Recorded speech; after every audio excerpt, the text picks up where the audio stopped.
Doctor Salman شاہ صاحب ہمیں join کر رہے ہیں، ہمارے معاشیات ہیں، سابق وزیر خزانہ ہیں، ان کو ہم ویلکم کرتے ہیں اپنی ٹرانسمیشن میں۔ ڈاکٹر صاحب بہت شکریہ۔ سر ہم بڑی بات کرتے رہے ابھی یہ 2 ماہ میں جتنی مہنگائی بڑھی، جس طرح پیٹرولیم مصنوعات کی قیمتیں بڑھیں، بجلی کے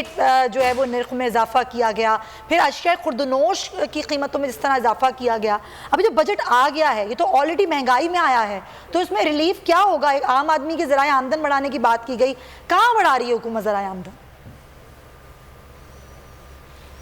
لیکن کوئی ریلیف تو اتنی کوئی نہیں ہے اس میں جو سبسڈیز کی مد میں پیسے رکھے گئے ان کو تھوڑا سا بڑھایا گیا ہے، لیکن جتنی مہنگائی ہو رہی ہے اور جس طریقے سے بجلی کے بل اور پیٹرول پرائسز، خوردونوش کی پرائسز جیسے وہ جا رہی ہیں، تو اس طرح سے تو عام آدمی کے لیے تو کچھ نہیں ہے اس میں۔ ٹھیک ہے، جو ملازم ہیں حکومت کے، جو سرکاری ملازم ہیں، ان کو 15% دی گئی ہے، جو کہ ایک قسم کا سرکاری ملازمین کے لیے تو اچھا آئٹم ہے، لیکن اس سے آئی تھنک کہ پاکستان کے جو عام آدمی ہے اس کو تو اس کا کوئی خاص فائدہ نہیں ہوگا۔ اور جو بجٹ میں ایکسپینڈیچرز کٹ ہونے چاہیے تھے اور جو آئی ایم ایف کے تقاضے تھے وہ تو کوئی خاص نظر نہیں آتے، کیونکہ اس میں یہ نہ بھولیے کہ یہ جو ریونیو کا ٹارگٹ ہے اس میں سے آدھا پیسہ تو پروونسز کو چلے جانا ہے، اور اس کے بعد آپ کو خاصی بڑی فائنینسنگ کرنی پڑے گی فیڈرل گورنمنٹ کو، اور سو دیکھنے کی یہ بات ہوگی کہ کیا آئی ایم ایف اس بجٹ سے رہے گا سیٹسفائیڈ یا نہیں۔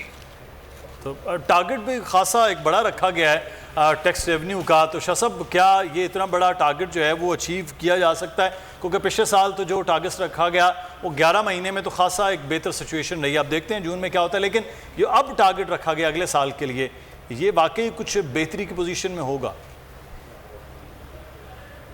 جی دیکھیں، ایک تو یہ ہے کہ انفلیشن خاصی ہے تو اس کی وجہ سے کچھ آسانی ہوگی، کچھ امپورٹس کی کے اوپر ٹیکسز وغیرہ سے پیسے آ جائیں گے، لیکن اوور آل آپ دیکھتے ہیں کہ یہ ریئل اسٹیٹ پہ ٹیکسز اور یہ ہمیشہ پرپوز تو ہوتے ہیں، لیکن اس میں کوئی اتنی ملتا نہیں ہے اس میں کچھ، اور وہ جتنی بھی ٹرانزیکشنز ہوتی ہیں وہ گر جاتی ہیں اور مارکیٹ ویسے ہی خراب ہو جاتی ہے۔ So we'll have to wait and see کہ یہ کیسے پورا کریں گے۔ 800 ارب رکھا ہے پبلک سیکٹر ڈیولپمنٹ پروگرام میں، تو وہ ایک کوشچن ہے کہ جب بھی اگر نہیں پورا ہوگا تو اس کو کاٹ کر دیں گے۔ ایک روایتی قسم کا بجٹ ہے یہ، اب صرف اس کا جو دیکھنے والی بات ہے کہ آئی ایم ایف کا اس کے اوپر کیا رد عمل آتا ہے، کیونکہ کئی جگہوں پہ جو ڈیوٹیز کو 0 ریٹ کیا گیا ہے آئی ایم ایف پروگرام میں، وہ کسی چیز کو آپ سر آپ کو تو خود معلوم ہے سر، یہ آئی ایم ایف کے مطابق بجٹ بنایا گیا ہے، آئی ایم ایف کو اعتماد میں لے کر بنایا گیا ہے، ایسا بجٹ بنایا گیا ہے کہ ادھر سے ساری جو قسط ملنی ہے وہ مل جائے۔ چلیں وہاں سے پھر ایک سٹیٹمنٹ آ جائے اگر کہ آئی ایم ایف کو یہ بجٹ پسند آیا ہے، تو پھر تو بڑی اچھی بات ہوگی کہ بھئی